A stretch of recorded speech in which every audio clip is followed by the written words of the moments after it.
ನೀವು ನೋಡ್ಬೋದು ಫ್ರೆಂಡ್ಸ್, ಇಲ್ಲಿ ಎಲ್ಲ ಕಟ್ಟಿಂಗ್ ಆದಮೇಲೆ ಈ ರೀತಿ ನಮಗೆ ಪೀಸಸ್ ರೆಡಿ ಆಗುತ್ತೆ ಆಯಿತಾ. ಬನ್ನಿ ನಾವು ಕಟ್ಟಿಂಗನ್ನು ಸ್ಟಾರ್ಟ್ ಮಾಡೋಣ. ಮೊದಲಿಗೆ ಇಲ್ಲಿ ಒಂದು ಬಟ್ಟೆಯನ್ನು ತೆಗೊಳ್ಳಿ. ನೀವು ಯಾವ ಬಟ್ಟೆಯಲ್ಲಿ ಟಾಪ್ ಕಟ್ ಮಾಡ್ತೀರಲ್ಲ ಆ ಬಟ್ಟೆಯನ್ನು ತೆಗೊಂಡು ಈ ರೀತಿ 4 ಪದರದಲ್ಲಿ ಫೋಲ್ಡ್ ಮಾಡಿ ಹಾಕಿ ಆಯಿತಾ. ನೀವು ಬ್ಯಾಕ್ ಮತ್ತು ಫ್ರಂಟ್ ಒಟ್ಟಿಗೆ ಕಟ್ ಮಾಡೋದಾದರೆ 4, ನೀವು ಸಪ್ರೇಟಾಗಿ ಮಾಡೋದಾದರೆ 2 ಪದರ ಇರ್ತದೆ. ನಾನಿಲ್ಲಿ ಸೈಡಿಗೆ ಎಕ್ಸ್ಟ್ರಾ ಇತ್ತು ಬಟ್ಟೆ, ಅದು ಕಟ್ ಮಾಡಿ ಬಿಸಾಡಲಿಕ್ಕೆ, ಹಾಗಾಗಿ ಅಲ್ಲಿ ಒಂದು ಸ್ಟ್ರೈಟ್ ಲೈನನ್ನು ಹಾಕಿದ್ದೀನಿ. ಈಗ ಆ ಲೈನಿನ ಮೇಲ್ಗಡೆಯಿಂದ ನಾನು ಕೆಳಗೆ ಅಳತೆಯನ್ನು ತೆಗೊಳ್ತೀನಿ. ನಂದು ಟಾಪಿದ್ದು ಲೆಂತ್ ಬಂದುಬಿಟ್ಟು 33 ಇದೆ. ನಾನು ಎಕ್ಸ್ಟ್ರಾ 1.5 ಸೇರಿಸಿ 34ವರೆಗೆ ಒಂದು ಪಾಯಿಂಟನ್ನು ಮಾಡ್ತಾಯಿದ್ದೀನಿ. 34ವರೆಗೆ ಒಂದು ಪಾಯಿಂಟ್ ಮಾಡಿದ್ದೀನಿ ಆಯಿತಾ. ಇದು ಫ್ರಂಟ್ ಪಾರ್ಟ್. ಇದರಲ್ಲಿ ಬ್ಯಾಕ್ ಪಾರ್ಟ್ ಕೂಡ ಕಟ್ಟಿಂಗ್ ಉಂಟು, ಒಟ್ಟಿಗೆ ಕಟ್ ಮಾಡ್ತೀನಿ ಆಯಿತಾ. ತುಂಬ ಈಸಿ ಇದೆ. ಅದಾದಮೇಲೆ ಶೋಲ್ಡರ್ ಬಂದುಬಿಟ್ಟು 7 ಇಂಚಸ್ ತೆಗೊಳ್ತಾ ಇದ್ದೀನಿ ಆಯಿತಾ. ಇಲ್ಲಿ 7 ಇಂಚಸ್ ತೆಗೊಳ್ತೀನಿ. ಅದಾದಮೇಲೆ ನಮಗೆ ಫ್ರಂಟ್ ಪಾರ್ಟ್ ಇದು ಡಿಸೈನ್ ಮಾಡಬೇಕಲ್ವ, ಹಾಗಾಗಿ ಇಲ್ಲಿ 2 ಇಂಚಸ್ ಕಮ್ಮಿ ಮಾಡ್ತಾಯಿದ್ದೀನಿ. ಇಲ್ಲಿ 2 ಇಂಚಸ್ ಕಮ್ಮಿ ಮಾಡಿದ್ರೆ ನಮಗೆ 5 ಇಂಚಸ್ ಶೋಲ್ಡರ್ ಸಿಗುತ್ತೆ, ಹಾಗಾಗಿ ಟೋಟಲಿ 7 ಇಂಚಸ್ ಆಯಿತಾ. ಅದಾದಮೇಲೆ ಆರ್ಮೋಲ್ ಡೌನಿಂಗ್ ಬಂದು 6.5 ಇಂಚಸ್ ತೆಗೊಳ್ತಾ ಇದ್ದೀನಿ. ಇದರಲ್ಲಿ ನಮಗೆ ಅರ್ಧ ಇಂಚಸ್ ಹೋಗುತ್ತೆ, ಹಾಗಾಗಿ ನಮಗೆ ಲಾಸ್ಟಿಗೆ ಸಿಕ್ಕುವುದು 6 ಇಂಚ್ ಆಯಿತಾ. ಇವರದ್ದು ಎದೆ ಸುತ್ತಳತೆ ಬಂದುಬಿಟ್ಟು 8 ಇಂಚಿದೆ. ನಾವೀಗ ಎಲ್ಲಿ ಆರ್ಮೋಲಿಗೆ ಪಾಯಿಂಟನ್ನು ಮಾಡಿದ್ದೀವಲ್ಲ ಅಲ್ಲಿಂದ 5 ಇಂಚು ಕೆಳಗೆ ಸೊಂಟದಕ್ಕೆ ಪಾಯಿಂಟ್ ಮಾಡಬೇಕಾಯ್ತಾ. ಸೊಂಟದ ಸುತ್ತಳತೆಗೆ ನೋಡಿ, ಇಲ್ಲಿ ನಾನು ಆರ್ಮೋಲಿಗೆ ನಿಮಗೆ ಗೊತ್ತಾಗಲಿ ಅಂತ ಲೈನ್ ಹಾಕಿ ಕರೆಕ್ಟ್ ಮಾಡಿದ್ದೀನಿ. ಅದಾದಮೇಲೆ ನೀವು ನೋಡಿ, ಇಲ್ಲಿ ಒಂದು ಈ ರೀತಿ ಶೇಪನ್ನು ಕೊಡಬೇಕು. ಇದಕ್ಕೆ 1/4 ಇಂಚಸ್ ಬಟ್ಟೆ ಬಿಟ್ಟರೆ ಸಾಕು ಆಯಿತಾ. 1/4 ಇಂಚಸ್ಸು ನಿಮಗೆ ಅಂದಾಜಿದೆ ಆದರೆ ಹಾಗೆ ಮಾಡಿ, ಇಲ್ಲಾಂದರೆ ಅಳತೆ ಮಾಡಿ ಪಾಯಿಂಟ್ ಮಾಡಿ ಆಯಿತಾ. ನೋಡಿ, 1/4 ಇಂಚಸ್ ಒಂದು ಸ್ಟ್ರೈಟ್ ಲೈನನ್ನು ಹಾಕಿ ಈ ಥರ ಒಂದು ಶೇಪನ್ನು ಕೊಡಬೇಕು, ಆರ್ಮೋಲಿದು ಶೇಪ್. ಅದಾದಮೇಲೆ ಎದೆ ಸುತ್ತಳತೆ 8 ಇಂಚಿದೆ ನೋಡಿ. ಆರ್ಮೋಲಿನಿಂದ ಕೆಳಗೆ 5 ಇಂಚಸ್ ತಗೊಂಡು ಅಲ್ಲಿ ನಾವು ಸೊಂಟದ ಸುತ್ತಳತೆನ ತೆಗೊಳ್ಬೇಕು. ನಾನಿಲ್ಲಿ ಸೊಂಟದ ಸುತ್ತಳತೆ ಬಂದು 7 ಇಂಚಿಗೆ ತೆಗೊಳ್ತಾ ಇದ್ದೀನಿ ಆಯಿತಾ. ಇದು ನಿಮ್ಮದು ಸೈಜ್ ಮೇಲೆ ಡಿಪೆಂಡ್ ಆಗುತ್ತೆ. ಆರ್ಮೋಲಿಂದ ಕೆಳಗೆ ನಮಗೆ 5 ಇಂಚಸ್ ಕೆಳಗೆ ನಮಗೆ ಕರೆಕ್ಟಾಗಿ ಸೊಂಟದ ಸುತ್ತಳತೆ. ಅದಾದಮೇಲೆ ಏನು ಗೊತ್ತಾ, ಆರ್ಮೋಲಿನಿಂದ 11 ಇಂಚ್ ಉದ್ದಕ್ಕೆ ಒಂದು ಪಾಯಿಂಟನ್ನು ಮಾಡ್ತಾಯಿದ್ದೀನಿ. ಇದು ಯಾಕೆಪ್ಪ ಅಂದರೆ ಟಾಪ್ ಇದು ಓಪನ್ ಮಾಡಲಿಕ್ಕೋಸ್ಕರ. ಇಲ್ಲಿ ಟಾಪ್ ಇದು ಓಪನ್ ಪಾಯಿಂಟ್ ಇರುತ್ತಲ್ವ, ಅದಕ್ಕೋಸ್ಕರ. ಅವರು ಸ್ವಲ್ಪ ಶಾರ್ಟ್ ಇರೋದ್ರಿಂದ ಅವರಿಗೆ 11 ಇಂಚ್ ಸಾಕಾಗುತ್ತೆ. ಹಾಗಾಗಿ ನಾನು ಆರ್ಮೋಲಿಂದ ಕೆಳಗೆ 11 ಇಂಚ್ ಡೌನಿಂಗಿಗೆ ಒಂದು ಪಾಯಿಂಟನ್ನು ಮಾಡಿದ್ದೀನಿ. ಅದಾದಮೇಲೆ ಇವರದ್ದು ಅಲ್ಲಿದ್ದು ಮೆಜರ್ ಬಂದುಬಿಟ್ಟು ಸೀಟ್ ಮೆಜರ್ ಏನಂತಾರೆ, ಹಿಪ್ ಮೆಜರ್ಮೆಂಟ್ ಅಂತ ಹೇಳ್ತಾರೆ ನೋಡಿ, ಅದು ಬಂದುಬಿಟ್ಟು 31 ಇಂಚಿದೆ ಆಯಿತಾ. 31 ಇಂಚನ್ನು 4 ಫೋಲ್ಡ್ ಮಾಡಿದ್ರೆ ನಮಗೆ 7.5 ಇಂಚಸ್ ಸಿಗುತ್ತೆ. ಆದರೆ ನನಗೆ ಇಲ್ಲಿ ನಾನು 7.5 ಇಂಚಸ್ ಇದ್ದದನ್ನು ಅಷ್ಟೇ ತೆಕ್ಕೊಂಡಿಲ್ಲ. ಒಮ್ಮೊಮ್ಮೆ ಅವರಿಗೆ ಮತ್ತು ನಾವು ಇದರಲ್ಲಿ ಎಕ್ಸ್ಟ್ರಾ ಮಾರ್ಜಿನನ್ನು ಹೆಚ್ಚು ಬಿಡೋದಿಲ್ಲ, ಹಾಗಾಗಿ ಇಲ್ಲಿ ಟೈಟ್ ಆಗಬಾರ್ದಲ್ವ, ಹಾಗಾಗಿ 7.5 ಇತ್ತಲ್ಲ ಅದನ್ನು ನಾನು 8ವರೆಗೆ ತೆಕ್ಕೊಂಡಿದ್ದೀನಿ ಆಯಿತಾ. ಈಗ ನೋಡಿ, ಮೇಲ್ಗಡೆ 8, ಸೊಂಟದ ಹತ್ತಿರ ಎದೆ ಸುತ್ತಳತೆ 8, ಸೊಂಟದ ಹತ್ತಿರ 7, ಓಪನ್ ಪಾಯಿಂಟ್ ಹತ್ತಿರ 8.5 ಆಯಿತಾ. ಇದು ನಮ್ಮದು ಸೊಂಟದಿಂದ ಮೇಲ್ಗಡೆ ಪಾಯಿಂಟ್ ಅದು ಮಾರ್ಕಿಂಗ್.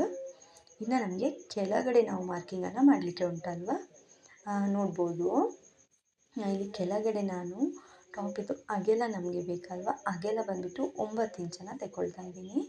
ಅಂದರೆ ಮುಂದೆ ಟಾಪಿದ್ದು ಅಗಲ ಬೇಕಲ್ಲ, ಅದು 9 ಇಂಚನ್ನು ತೆಕ್ಕೊಂಡು ಮೇಲ್ಗಡೆ 8.5 ಇಂಚದಿಂದ 9 ಇಂಚಿಗೆ ಸ್ಟ್ರೈಟ್ ಲೈನನ್ನು ಹಾಕಬೇಕು. ಅದಾದಮೇಲೆ 41.5 ಇಂಚ್ ಇತ್ತಲ್ವ, ಅಲ್ಲಿಗೆ ಕೂಡ ಒಂದು ಸ್ಟ್ರೈಟ್ ಲೈನನ್ನು ಹಾಕ್ತೀನಿ. 41.5 ಇಂಚ್ ಉದ್ದ ಇತ್ತಲ್ವ, ಅದಕ್ಕೆ ಕೂಡ ಸ್ಟ್ರೈಟ್ ಲೈನನ್ನು ಹಾಕಿ ಪುನಃ ಚೆಕ್ ಮಾಡಿದೆ ಕರೆಕ್ಟ್ ಆಗಿದೆ ನಂದು ಲೈನ್ ಆಯಿತಾ. ಅದಾದಮೇಲೆ ನೀವು ಇಲ್ಲಿಂದ ಚೆಕ್ ಮಾಡಬೇಕು, ನಿಮ್ಮದು ಓಪನ್ ಪಾಯಿಂಟ್ ಎಲ್ಲ ಕರೆಕ್ಟ್ ಆಗಿದೆಯಾ ಅಂತ ಚೆಕ್ ಮಾಡಿ ಒಂದು ರೌಂಡು. ಓಪನ್ ಪಾಯಿಂಟ್ ಆರ್ಮೋಲ್ ಎಲ್ಲ ಕರೆಕ್ಟಾಗಿದೆ ಅಂತ ಒಂದು ರೌಂಡ್ ಚೆಕ್ಕಿಂಗ್ ಮಾಡ್ಕೊಳ್ಳಿ. ಅದಾದಮೇಲೆ ಎಕ್ಸ್ಟ್ರಾ ಮಾರ್ಜಿನ್ ನಾನು 2 ಇಂಚ್ ಬಿಡ್ತಾಯಿದ್ದೀನಿ. ಎದೆ ಸುತ್ತಳತೆ ಹತ್ತಿರ 2 ಇಂಚು, ಸೊಂಟದ ಹತ್ತಿರ 2 ಇಂಚು. ಓಪನ್ ಪಾಯಿಂಟ್ ಹತ್ರ ಬಂದರೆ 1 ಇಂಚು ಸಾಕು ಆಯಿತಾ. ಅಲ್ಲಿ ನಮಗೆ ಹೆಚ್ಚು ಬಟ್ಟೆ ಬೇಡ, ಹಾಗಾಗಿ ನೋಡಿ, ಎದೆ ಸುತ್ತಳತೆ ಹತ್ತಿರ 2, ಸೊಂಟದ ಹತ್ತಿರ 2 ಇಂಚು. ಓಪನ್ ಪಾಯಿಂಟ್ ಹತ್ರ ಬರುವಾಗ 1 ಇಂಚ್ ಆಯಿತಾ.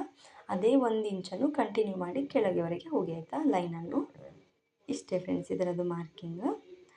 ಓಪನ್ ಪಾಯಿಂಟ್ ಅಂದರೆ 1 ಇಂಚ್ ತೆಗೊಳ್ತೇವಲ್ವ, ಅದೇ ರೀತಿ ಕಂಪ್ಲೀಟಾಗಿ ಕೆಳಗೆವರೆಗೆ ಹೋಗಬೇಕು. ನೀವು ನೋಡ್ಬೋದು ಇಲ್ಲಿ ಟಾಪಿದ್ದೆಲ್ಲ ಮಾರ್ಕಿಂಗ್ ರೆಡಿಯಾಗಿದೆ.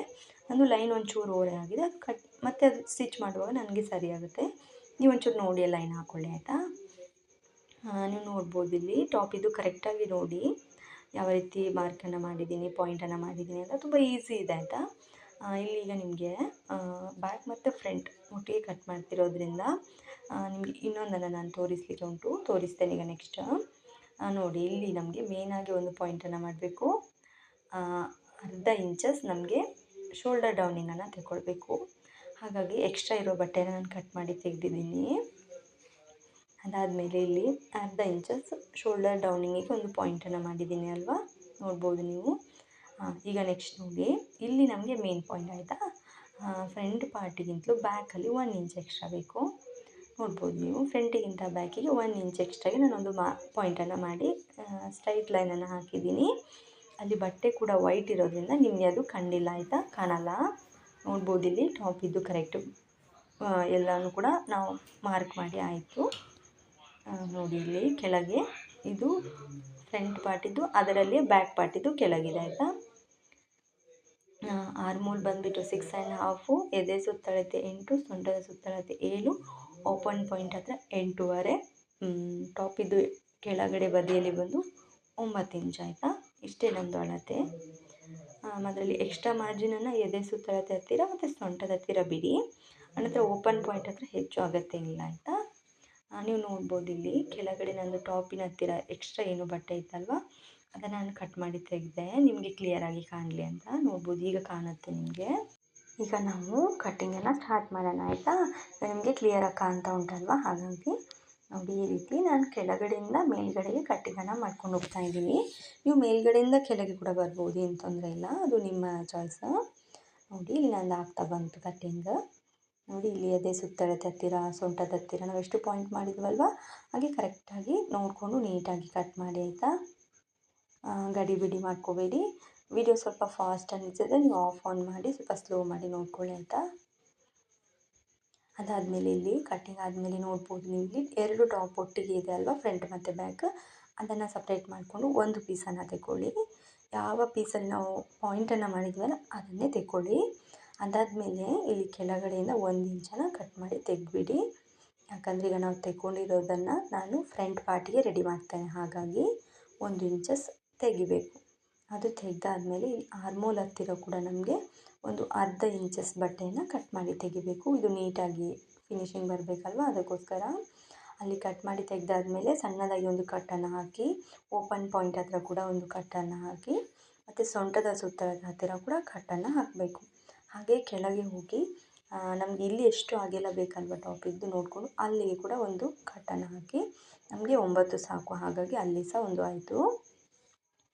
ಅದಾದಮೇಲೆ ನೀವು ನೋಡ್ಬೋದು ಈಗ ಫ್ರಂಟ್ ಪಾರ್ಟಿಗೆ ನಾನು ಈಗ 2.5 ಇಂಚಸ್ ಡೌನಿಂಗ್ ಅಗೆಲ್ಲ ಬಂದು 2 ಇಂಚಸ್ ತೆಗೊಂಡು ಈ ರೀತಿ ಒಂದು ಬಾಕ್ಸನ್ನು ಮಾಡ್ತಾಯಿದ್ದೀನಿ. ಈ ಬಾಕ್ಸಲ್ಲಿ ಜಸ್ಟ್ ಹೀಗೆ ರೌಂಡ್ ಶೇಪನ್ನು ಕೊಡ್ತಾಯಿದ್ದೀನಿ. ಹೀಗೆ ಒಂದು ಜಸ್ಟ್ ಫ್ರೀ ಹ್ಯಾಂಡಲ್ಲಿ ಒಂದು ರೌಂಡ್ ಶೇಪ್ ಮಾಡಿದ್ರೆ ಆಯಿತು. ಇದು ಫ್ರಂಟಲ್ಲಿ ನಮಗೆ ಓಪನ್ ಪಾಯಿಂಟ್ ಮಾಡಲಿಕ್ಕೋಸ್ಕರ 6 ಇಂಚಸ್ಗೆ ಒಂದು ಮಾರ್ಕನ್ನು ಮಾಡ್ತೀನಿ. ಫ್ರಂಟಲ್ಲಿ ನಮಗೆ ಬಟನ್ ಪಟ್ಟಿ ಮತ್ತು ಉಕ್ ಪಟ್ಟಿ ಅಂತ ಹೇಳ್ತೀವಲ್ವ, ಅದು ಓಪನ್ ಪಾಯಿಂಟ್ ಮಾಡಬೇಕು. ಹಾಗಾಗಿ 6 ಇಂಚಿಗೆ ಒಂದು ಪಾಯಿಂಟನ್ನು ಮಾಡಿ ಆಯಿತು. ಅದಾದಮೇಲೆ ಇಲ್ಲಿ ಬಾಕ್ಸಲ್ಲಿ ನಾವು ಶೇಪನ್ನು ಕೊಟ್ಟಿದ್ವಲ್ಲ ಅದನ್ನು ಕಟ್ ಮಾಡಿ ತೆಗಿಬೇಕು. ನೀವು ನೋಡ್ಬೋದು ಈಗ ನಮ್ಮದು ಫ್ರಂಟ್ ಪಾರ್ಟಿದು ಎಲ್ಲ ಕಟ್ಟಿಂಗ್ ಕೂಡ ರೆಡಿ ಆಯಿತಾ. ಇಷ್ಟೇ ಫ್ರೆಂಡ್ಸ್, ಇದು ತುಂಬಾ ಸುಲಭ ಇದೆ, ಯಾರು ಕೂಡ ಈಸಿಯಾಗಿ ಕಟ್ ಮಾಡ್ಬೋದು, ಅಷ್ಟೇನು ಕಷ್ಟ ಇಲ್ಲ. ನೋಡಿ ಇದಾಗಿದೆ ಅಲ್ಲ, ಈಗ ಇದನ್ನು ಸೈಡಿಗೆ ಎತ್ತಿಡೋಣ. ಇನ್ನು ನಮ್ಮದು ಇದು ಬ್ಯಾಕ್ ಪಾರ್ಟ್ ಆಯಿತಾ. ನೀವು ನೋಡ್ಬೋದು ಇಲ್ಲಿ ಬ್ಯಾಕ್ ಪಾರ್ಟಲ್ಲಿ ಇಲ್ಲಿ ನಮಗೆ ಈಗ ಕಾಲರ್ ಅಟ್ಯಾಚ್ ಮಾಡಲಿಕ್ಕೆ ಇರೋದ್ರಿಂದ 3/4 ಇಂಚು ಡೌನಿಂಗು 2 ಇಂಚು ಅಗೆಲ್ಲ ತೆಗೊಂಡು ಒಂದು ನೆಕ್ಕಿದು ಶೇಪನ್ನು ಕೊಡಲಿಕ್ಕೆ ಉಂಟು. ಇಲ್ಲಿ ಇದು ದೂರ ಆಗಿದೆ ಅಲ್ವಾ, ನಾನೀಗ ಒಂದು ಬಟ್ಟೆಯನ್ನು ಮಧ್ಯೆ ತೆಗೊಂಡು ತೋರಿಸ್ತೇನೆ ನಿಮಗೆ. ನೋಡ್ಬೋದು 2 ಇಂಚು ಅಗೆಲ್ಲ, ಒಂದು 3/4 ಇಂಚು ಡೌನಿಂಗನ್ನು ತೆಗೊಳ್ಬೇಕು. ಇಷ್ಟು ಸಾಕು, ಯಾಕೆಂದರೆ ಕಾಲರ್ ಅಟ್ಯಾಚ್ ಮಾಡೋದ್ರಿಂದ. ಈ ಥರ ತೆಗೊಂಡು ಒಂದು ಸಣ್ಣದಾಗಿ ಕುತ್ತಿಗೆ ಶೇಪನ್ನು ಕೊಡಬೇಕು. ಕೊಟ್ಟಾದಮೇಲೆ ಅದನ್ನು ಕಟ್ ಮಾಡಿ ತೆಗೆಯುವ ಆಯಿತಾ. ಈ ರೀತಿ ನೀಟಾಗಿ ಕಟ್ ಮಾಡಿ. ನೀವು ನೋಡ್ಬೋದು ಇಲ್ಲಿ ಈಗ ಅದು ಕಟ್ ಮಾಡಿ ಆಯ್ತಲ್ವಾ. ಅದು ಕಟ್ ಮಾಡಿ ಆದಮೇಲೆ ಈಗ ನಮಗೆ ಇನ್ನೊಂದು ಕಟ್ ಮಾಡಲಿಕ್ಕೆ ಉಂಟು. ಇನ್ನೊಂದು ಎಲ್ಲಿಯಪ್ಪ ಅಂದರೆ ಆರ್ಮೋಲ್ ಹತ್ತಿರ ಆಯಿತಾ. ಇದು ಕಾಲರ್ ಪಟ್ಟೆ ಆಗಿರೋದ್ರಿಂದ ಫ್ರಂಟಿಗಿಂತ ಬ್ಯಾಕ್ 1 ಇಂಚ್ ಆರ್ಮೋಲ್ ರೌಂಡಿಂಗ್ ಹೆಚ್ಚಿಗೆ ಬೇಕು. ಹಾಗಾಗಿ ಏನು ಮಾಡಿ, ಫ್ರಂಟ್ ಪಾರ್ಟಿದು ಟಾಪನ್ನು ಈ ರೀತಿ ತೆಗೊಂಡು ಆ ಟಾಪಿನ ಮೇಲೆ ಇಡಿ ಆಯಿತಾ. ನಾವು ಕಟ್ಟಿಂಗ್ ಮಾಡುವಾಗ ಏನು ಮಾಡಿದ್ವಿ, ಫ್ರಂಟಿದು 1 ಇಂಚ್ ಎತ್ತರ, ಬ್ಯಾಕಿದು 1 ಇಂಚ್ ಡೌನ್ ಇಟ್ಟಿದ್ವಿ ಅಲ್ವಾ. ಆದರೆ ಈಗ ಎರಡನ್ನೂ ಮೇಲೆ ಮೇಲೆ ಇಡಬೇಕು ಆಯಿತಾ. ಕರೆಕ್ಟಾಗಿ ಎರಡನ್ನೂ ಮೇಲೆ ಮೇಲೆ ಇಟ್ಟು ಈಗ ನಾವು ಆರ್ಮೋಲಿದು ಶೇಪನ್ನು ತೆಗಿಬೇಕು. ನೋಡಿ ಈ ಥರ ಒಂದು ಜಸ್ಟ್ ಒಂದು ಮಾರ್ಕನ್ನು ಮಾಡಿ ಆಯಿತಾ. ಅದನ್ನು ಮೇಲೆ ಮೇಲೆ ಇಟ್ಕೊಂಡು ಫ್ರಂಟ್ ಇದು ಯಾವ ರೀತಿ ಇದೆ ಅದೇ ರೀತಿ ಒಂದು ಮಾರ್ಕನ್ನು ಮಾಡಿ ಅಷ್ಟೇ. ಅದೊಂದು ಮಾರ್ಕನ್ನು ಮಾಡಿ ಅದಾದಮೇಲೆ ನೀವು ನೋಡಿ ಇಲ್ಲಿ ಅದು ಮಾರ್ಕ್ ಮಾಡಿ ಆದಮೇಲೆ ಕಟ್ಟಿಂಗ್ ಮಾಡಲಿಕ್ಕೆ ನಿಮಗೆ ಅದು ಸರಿ ಅನಿಸಲ್ಲ ಅಲ್ವಾ.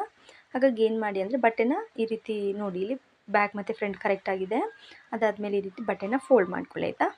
ಫೋಲ್ಡ್ ಮಾಡಿಕೊಂಡು ಈ ರೀತಿ ಇನ್ನೊಮ್ಮೆ ನಿಮಗೆ ಅದು ಕ್ಲಿಯರಾಗಿ ಕಾಣಲಿಲ್ಲ ಅದಂದರೆ ಇನ್ನೊಮ್ಮೆ ಮಾರ್ಕನ್ನು ಮಾಡಿ ಮತ್ತು ಕಟ್ ಮಾಡಿ ಆಯಿತಾ. ಇದು ಬ್ಯಾಕ್ ಪಾರ್ಟಿದ್ದು ಮಾತ್ರ ಆಯಿತಾ. ಫ್ರಂಟಿದ್ದು ಕಟ್ ಮಾಡಲಿಕ್ಕೆ ಹೋಗಬೇಡಿ.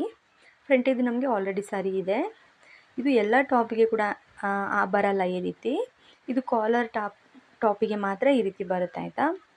ನೀವು ನೋಡ್ಬೋದು ಇಲ್ಲಿ ನಾನು ಟೇಪಲ್ಲಿ ತೋರಿಸ್ತೇನೆ. ಫ್ರಂಟಿಗಿಂತ ಬ್ಯಾಕ್ 1 ಇಂಚ್ ಎಕ್ಸ್ಟ್ರಾ ಉಂಟು ಆಯಿತಾ. ಆರ್ಮೋಲ್ ರೌಂಡಿಂಗಲ್ಲಿ 1 ಇಂಚಸ್ಸು ಸರಿಯಾಗಿ ನೋಡಿ. ನೋಡ್ಬೋದು ನೀವು ಇಲ್ಲಿ. ಇದಾಯ್ತಲ್ವ. ಇನ್ನು ಬ್ಯಾಕ್ ಪಾರ್ಟ್ ಕಟ್ಟಿಂಗ್ ನಮ್ಮದು ಕಂಪ್ಲೀಟ್ ಆಯಿತು ಆಯಿತಾ. ಇನ್ನು ನಾವು ಸ್ಲೀವ್ಸ್ ಕಟ್ಟಿಂಗನ್ನು ಮಾಡೋಣ ಆಯಿತಾ. ಸ್ಲೀವ್ಸ್ ಕಟ್ಟಿಂಗನ್ನು ಮಾಡಲಿಕ್ಕೆ ನಾನಿಲ್ಲಿ ಬಟ್ಟೆಯನ್ನು ತೆಗೊಂಡಿದ್ದೀನಿ. ಇದು 2 ಫೋಲ್ಡಲ್ಲಿ ಇರಲಿ ಆಯಿತಾ. ಇದು ಬಟ್ಟೆ ಜಾಯಿಂಟಲ್ಲೇ ಇದೆ, ಹಾಗಾಗಿ ನನಗೆ 2 ಸ್ಲೀವ್ ಒಟ್ಟಿಗೆ ರೆಡಿ ಆಗುತ್ತೆ. ನೋಡ್ಬೋದು ನೀವು ಇಲ್ಲಿ, ಒಂದು ಮೇಲೆ ಒಂದು ಕೆಳಗೆ ಆ ಟೈಪಲ್ಲಿ. ಅದಾದಮೇಲೆ ಇಲ್ಲಿ ಇದರದ್ದು ಉದ್ದ ಬಂದುಬಿಟ್ಟು ನಾನು 12.5 ಇಂಚ್ ತೆಗೊಳ್ತಾ ಇದ್ದೀನಿ. ಇದರದ್ದು ಮತ್ತು ಇವರದ್ದು ಮೇನ್ ಫಿಟ್ಟಿಂಗ್ ಲೈನ್ ಬಂದುಬಿಟ್ಟು 5 ಇಂಚಸ್ ಇದೆ. ಅದಕ್ಕೆ 2 ಇಂಚು ಎಕ್ಸ್ಟ್ರಾ ಮಾರ್ಜಿನನ್ನು ತೆಗೊಳ್ತೀನಿ. ಟೋಟಲಿ ಇಲ್ಲಿ ನಾನು 7 ಇಂಚಸ್ ತೆಗೊಳ್ತೀನಿ ಆಯಿತಾ. ನೋಡಿ 7 ಇಂಚಸ್ಗೆ ಒಂದು ಪಾಯಿಂಟನ್ನು ಮಾಡಿ ಆಯಿತು. ಅದಾದಮೇಲೆ ಇಲ್ಲಿ ಮೇಲ್ಗಡೆಯಿಂದ ತುಂಬ ಇಂಪಾರ್ಟೆಂಟ್ ಆಯಿತಾ. ಇದು ಯಾಕೆ ಅಂದರೆ ಲಾಂಗ್ ಸ್ಲೀವ್ ಇರೋದ್ರಿಂದ 3.5 ಇಲ್ಲ 4 ಕೂಡ ತೆಗೊಳ್ಬೋದು. ನಾನಿಲ್ಲಿ 3.5 ತೆಗೊಳ್ತೇನೆ ಆಯಿತಾ. 3.5 ಸಾಕಾಗುತ್ತೆ ಆಲ್ಮೋಸ್ಟ್ ಎಲ್ಲದಕ್ಕೆ ಕೂಡ 3.5. ಅದು ಅಪರೂಪಕ್ಕೆ ಎಲ್ಲಿಯಾದರೂ ತುಂಬ ಲಾಂಗ್ ಇದ್ದರೆ 4 ಇಂಚಸ್ ತೆಗೊಳ್ತಾರೆ ಅಷ್ಟೇ. 3.5 ತೆಗೊಂಡು ಈ ಥರ ಒಂದು ಸ್ಟ್ರೈಟ್ ಲೈನನ್ನು ಹಾಕಬೇಕು. ಅದಾದಮೇಲೆ ಇನ್ನೊಂದು ಪಾಯಿಂಟನ್ನು ಮಾಡಬೇಕು. ನಮ್ಮದು ಇನ್ನೊಂದು ಪಾಯಿಂಟ್ ಬಂದುಬಿಟ್ಟು 1.5 ಇಂಚಿಗೆ ಆಯಿತಾ. ನೋಡಿ ಈ ಥರ 1.5 ಇಂಚಿಗೆ ಇದರ ಕೆಳಗೆ ನಾವೇನಿದ್ರು ಕೂಡ ಸ್ಲೀವ್ ಇದು ಶೇಪ್ ರೌಂಡನ್ನು ತೆಗೊಳ್ಬೇಕು. ಆರ್ಮೋಲ್ ರೌಂಡಿಂಗನ್ನು ನೋಡಿ 1.5 ಪಾಯಿಂಟ್ ಮಾಡಿದ್ದೀನಿ. ಈಗ ಟೇಪಿಂದ ರೌಂಡ್ ಶೇಪನ್ನು ತೆಗಿತಾ ಇದ್ದೀನಿ. ಟೇಪನ್ನು ಇಟ್ಕೊಂಡು ಈ ರೀತಿ ರೌಂಡಾಗಿ ಫೋಲ್ಡ್ ಮಾಡಿ ನಿಮಗೆ ಎಲ್ಲಿಗೆ ಬೇಕೋ ಅಲ್ಲಿಗೆ ಪಾಯಿಂಟ್ ಮಾಡಿ ಆಯಿತಾ. ನನಗೆ ಇಲ್ಲಿ 7 ಇಂಚ್ ಬೇಕಿತ್ತು, ನಾನು ಅಲ್ಲಿಗೆ ಒಂದು ಪಾಯಿಂಟನ್ನು ಮಾಡಿ ಸ್ಟ್ರೈಟ್ ಲೈನನ್ನು ಹಾಕ್ಕೊಂಡಿದ್ದೀನಿ 5 ಇಂಚಸ್ ಮತ್ತು 7 ಇಂಚಸ್ಗೆ. ಅದಾದ ನಂತರ ಎಕ್ಸ್ಟ್ರಾ ಮಾರ್ಜಿನನ್ನು ತೆಗೊಂಡಿದ್ದೀನಿ. ಈಗ ನೋಡಿ ಈ ರೀತಿಯಾಗಿ ಒಂದು ಸ್ಲೀವಿದು ಶೇಪನ್ನು ಕೊಡಿ ಆಯಿತಾ. ಈಸಿಯಾಗಿ ಈ ರೀತಿಯ ಒಂದು ಸ್ಲೀವಿದು ಶೇಪನ್ನು ಕೊಡಿ. ಮತ್ತು ಎಕ್ಸ್ಟ್ರಾ ಮಾರ್ಜಿನ್ಗೆ ಈ ರೀತಿ ಒಂದು ಸೈಡಲ್ಲಿ ಒಂದು ಶೇಪನ್ನು ಕೊಟ್ಟರೆ ಅದು ಫಿನಿಶಿಂಗ್ ನೀಟಾಗಿ ಬರುತ್ತೆ ಸ್ಟಿಚ್ ಆದಮೇಲೆ. ಹಾಗಾಗಿ ನೋಡ್ಬೋದು ನೀವಿಲ್ಲಿ. ಇಷ್ಟೇ ಆಯಿತಾ ಇದರದ್ದು ಮಾರ್ಕಿಂಗ್ ಬಂದುಬಿಟ್ಟು. ಇನ್ನು ಇದನ್ನು ನಾವು ಕಟ್ ಮಾಡಿ ತೆಗಿಯೋಣ ಆಯಿತಾ. ಕಟ್ ಮಾಡೋದು ಕೂಡ ಜಾಗ್ರತೆ ಮಾಡಿ ಆಯಿತಾ, ಆಚೆ ಈಚೆ ಮಾಡೋಕ್ಕೆ ಹೋಗಬೇಡಿ. ನೋಡಿ ಈ ಥರ ನೀಟಾಗಿ ಕಟ್ ಮಾಡಿ. ನಾವು ಯಾವ ರೀತಿ ಮಾರ್ಕಿಂಗನ್ನು ಮಾಡಿದ್ದೀವಿ ಅಲ್ವಾ ಅದೇ ರೀತಿ ನೀಟಾಗಿ ಕಟ್ ಮಾಡಿ. ನನಗೆ ಉಂಟಲ್ಲ ಇದು ಸ್ಟಿಚ್ ಆದಮೇಲೆ 11ರಿಂದ 11.5 ಇಂಚಸ್ ಸಿಗುತ್ತೆ, ಅಷ್ಟು ಸಾಕು ನನಗೆ. ಅವರದ್ದು ಸೈಜ್ ಬಂದುಬಿಟ್ಟು 11 ಇದೆ, ನನಗೆ ಒಂದು ಅರ್ಧ ಇಂಚಸ್ ಎಕ್ಸ್ಟ್ರಾ ಸಿಗ್ಬೋದು. ಮತ್ತು ಇದು ಯೂನಿಫಾರ್ಮ್ ಆಗಿರೋದ್ರಿಂದ ಇದಕ್ಕೆ ನಮಗೆ ಬಾರ್ಡರ್ ಎಲ್ಲ ಅಟ್ಯಾಚ್ ಮಾಡಲಿಕ್ಕೆ ಉಂಟು. ಈಗ ನೆಕ್ಸ್ಟ್ ಬಾರ್ಡರ್ ಕಟ್ಟಿಂಗ್ ಕೂಡ ತೋರಿಸ್ತೇನೆ. ಮತ್ತು ಈ ಬಟ್ಟೆಯಲ್ಲಿ ವೈಟ್ ಬಾರ್ಡರ್ ಟೈಪ್ ಬಂದಿತ್ತು ಈ ಪೀಸಲ್ಲಿ, ನಾನು ಅದನ್ನು ಕೂಡ ಕಟ್ ಮಾಡಿ ಬಿಸಾಡಿದ್ದೇನೆ ಆಯಿತಾ. ನೋಡಿ ಸ್ಲೀವ್ ಎಷ್ಟು ಚೆಂದ ಆಗಿದೆ ಅಲ್ವಾ. ಈಗ ಸ್ಲೀವ್ ರೆಡಿ ಆಯ್ತಲ್ವಾ. ಸ್ಲೀವ್ಸಿಗೆ ಬಾರ್ಡರನ್ನು ರೆಡಿ ಮಾಡುವ.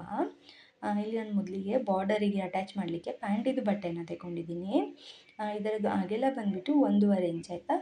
1.5 ಇಂಚಿಗೆ ಈ ಥರ ಒಂದು ಪಾಯಿಂಟ್ಸನ್ನು ಹಾಕ್ಕೊಂಡು ಆಮೇಲೆ ಒಂದು ಸ್ಟ್ರೈಟ್ ಲೈನನ್ನು ಹಾಕ್ಕೊಳ್ಬೇಕು. ಇದರದ್ದು ಉದ್ದ ಬಂದುಬಿಟ್ಟು 15 ಇಂಚು. ನನಗೆ 14 ಸಾಕಾಗುತ್ತೆ, ಬಟ್ ಒಂಚೂರು ಹೆಚ್ಚಿಗೆ ಇದೆ ಹಾಗೆ ತೆಗೊಳ್ತೇನೆ. ಸ್ಟಿಚ್ ಆದಮೇಲೆ ನಾನು ಸೈಡಿಂದ ಕಟ್ ಮಾಡಿ ತೆಗಿತೇನೆ. ನೋಡಿ 14.5 ಬಂದಿದೆ. ಈಗ ಇದನ್ನು ಈ ರೀತಿ ನೀಟಾಗಿ ಕಟ್ ಮಾಡಿಕೊಳ್ಬೇಕು. ನಾವೀಗ ಇದನ್ನು ಕಟ್ ಮಾಡಿಕೊಂಡ್ರೆ ಸಾಕು. ನಮಗೆ ಇದರಲ್ಲೇ 2 ಸ್ಲೀವ್ಗೆ ಕೂಡ ಇದೆ ಆಯಿತಾ. ಈಗ ಪುನಃ ಸಪ್ರೇಟಾಗಿ ಕಟ್ ಮಾಡಬೇಕಂತಿಲ್ಲ, ಯಾಕೆಂದರೆ ಇದು ಬಟ್ಟೆ ಈಗ ಡಬಲ್ ಫೋಲ್ಡಲ್ಲಿದೆ. ಹಾಗಾಗಿ ನೋಡ್ಬೋದು ನೀವಿಲ್ಲಿ ಈ ರೀತಿ ಕಟ್ಟಿಂಗ್ ಆದಮೇಲೆ ಈ ರೀತಿ ಓಪನ್ ಮಾಡ್ಕೊಳ್ಳಿ. ಮತ್ತು ಇದನ್ನು ಸಣ್ಣದಾಗಿ ಫೋಲ್ಡ್ ಮಾಡಿ ಆಯಿತಾ. ಈ ರೀತಿ ಸಣ್ಣದಾಗಿ ಫೋಲ್ಡ್ ಮಾಡಿಕೊಂಡು ಕಟ್ ಮಾಡಿ. ಇವಾಗ ನಮಗೆ ಆರಾಮಾಗಿ 2 ಪೀಸ್ ರೆಡಿ ಆಗುತ್ತೆ. ಅಂದರೆ ಸ್ಟ್ರೈಟಾಗಿ ಇಟ್ಕೊಂಡು ಕಟ್ ಮಾಡೋದು ಕಷ್ಟ, ಈ ರೀತಿ ಮಾಡಿದ್ರೆ ಈಸಿ ಆಯಿತಾ. ಹಾಗಾಗಿ ಇದು ಕಟ್ಟಿಂಗ್ ಎಲ್ಲ ಆದಮೇಲೆ ನಮ್ಮದು ಎಲ್ಲ ಪೀಸ್ಗಳು ಈ ರೀತಿ ರೆಡಿ ಆಗುತ್ತೆ ಆಯಿತಾ. ಟಾಪಿದ್ದು ಇದು ಸ್ಕೂಲ್ ಯೂನಿಫಾರ್ಮ್ ಇದು ಟಾಪ್ ಆಯಿತಾ. ಹೇಗೆ ಅನ್ನಿಸ್ತು ವಿಡಿಯೋ ಅಂತ ಕಮೆಂಟ್ ಸೆಕ್ಷನಲ್ಲಿ ಹೇಳಿ. Thank you.